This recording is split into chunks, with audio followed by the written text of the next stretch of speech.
All right, let's get right into it. We need to talk about one of the biggest, most universal struggles we all face. It's this constant, invisible battle going on inside our heads, the battle between what you want right this second and what's actually best for you in the long run. Seriously, this fight is happening all the time and it shapes everything: our health, our money, our happiness. I mean, think about it. Have you ever bought something on impulse? Skipped a workout you planned? Found it almost impossible to put money away for the future? If you're nodding your head, yeah, you're not alone. That's the battle right there in action. It's that little voice whispering, "Oh, just buy the shoes," or "You can totally start that diet tomorrow." We are just wired to make today feel good, even when we know our future self is going to pay the price. So, how did we even start to understand this internal battle? Well, a huge piece of the puzzle comes from a surprisingly simple and now totally famous experiment. It all went down at Stanford University back in the 60s and 70s, and all it involved was a bunch of 4-year-olds and a single, very tempting marshmallow. The setup was genius in its simplicity. A researcher would sit a little kid down, put a marshmallow right in front of them, and lay out the choice. Option 1, you can ring this bell at any time, and you get to eat this one marshmallow right away. But, and here's the catch, if they could just wait, if they could hold out for about 15 minutes until the researcher came back, they wouldn't get one marshmallow. They'd get 2. It's the ultimate test, right? A small reward now or a much bigger one later. That's a test of what we call delayed gratification. But here's where it gets really mind-blowing. The researchers didn't just stop there.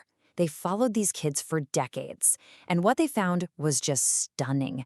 The kids who were able to wait for that second marshmallow, well, they grew up to have some serious advantages. We're talking higher test scores, they were better with people, they could handle stress better. It's nuts. They even found that for every minute a child could wait, it predicted a lower body mass index 30 years down the line. It just goes to show how a simple skill in childhood can echo through your entire life. That marshmallow test, it's a perfect little snapshot of the conflict we're all dealing with, every single day. It really is a constant tug of war between two different versions of you, the person you are right now and the person you're trying to become. In psychology, they have a name for this. It's called present bias, and it's exactly what it sounds like. It's our brain's built-in default setting to want things now. We are hardwired to overvalue a reward we can have immediately, way more than a reward we have to wait for, even if that future reward is way, way better. It's why we'll take a little bit of fun today over a whole lot of security tomorrow. So here's the key thing to get. You've got these two competing systems in your head. Your present self, that's your hot system. It's all emotion, it's impulse, it's all about immediate pleasure. But then you've got your future self, and that part of you runs on a cool cognitive system. That's the planner, the strategist, the part of you that gets why it's smart to wait. The whole battle for your future is really just a fight between your hot system and your cool system. Okay, so if present bias is the enemy here, what's the solution? How do we fight back? Well, the secret is to stop thinking of your future self as some abstract stranger. We have to build a connection, like a bridge through time, to the person we're going to be in 10, 20, or even 30 years. This big idea is called future self-continuity. All it really means is, how connected do you feel to the future you? How much do you see that person as a direct extension of who you are right now?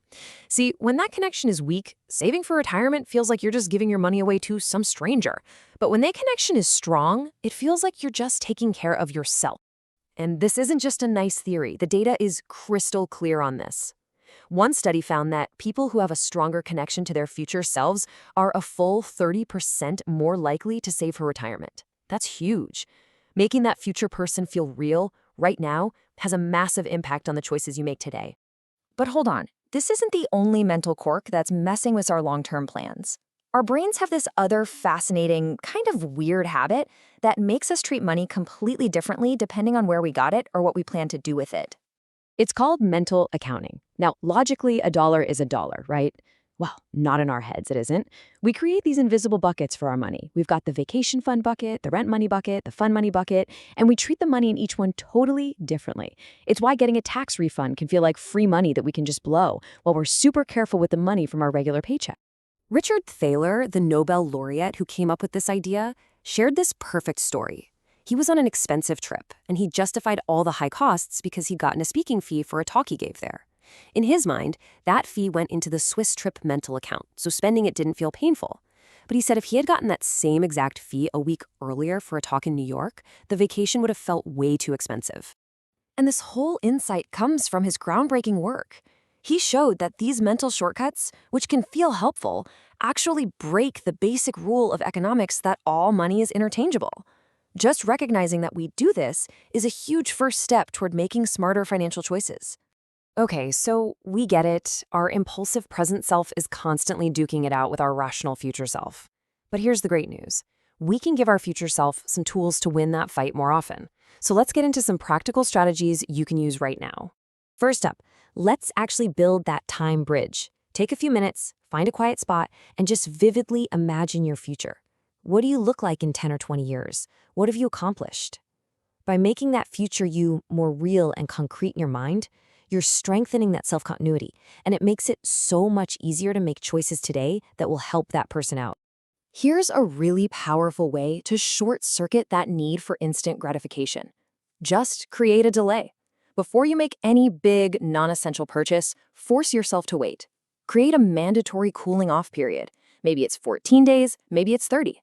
This gives your hot, emotional brain time to chill out and lets your cool, rational brain take the wheel and ask, hey, do I really need this? Look, trying to make a massive change all at once is just setting yourself up for failure. So don't do it. Start small. Saving just 5% of your income feels way more achievable than, say, 20%. And then, this is the magic part, automate it. Set up automatic transfers to your savings account right after you get paid. That way, the decision is already made. You're bypassing the temptation completely. And finally, let's take a lesson from the true masters of self-control, those kids in the marshmallow test. The ones who succeeded used these brilliantly simple, cool distraction techniques. They literally covered their eyes or turned their backs to the marshmallow. They sang songs, or they reframed it in their minds. They'd tell themselves it wasn't a yummy treat, it was just a puffy cotton ball. We can use these exact same tricks to take the power away from any temptation we're facing. At the end of the day, winning the battle between your present and future self isn't about some massive, heroic effort. It's one with small, consistent choices. It's not about denying yourself all pleasure now. It's about consciously choosing to honor the person you want to become. So, the question I want to leave you with is this. What's one small thing you're going to do today to make your future self say, thanks?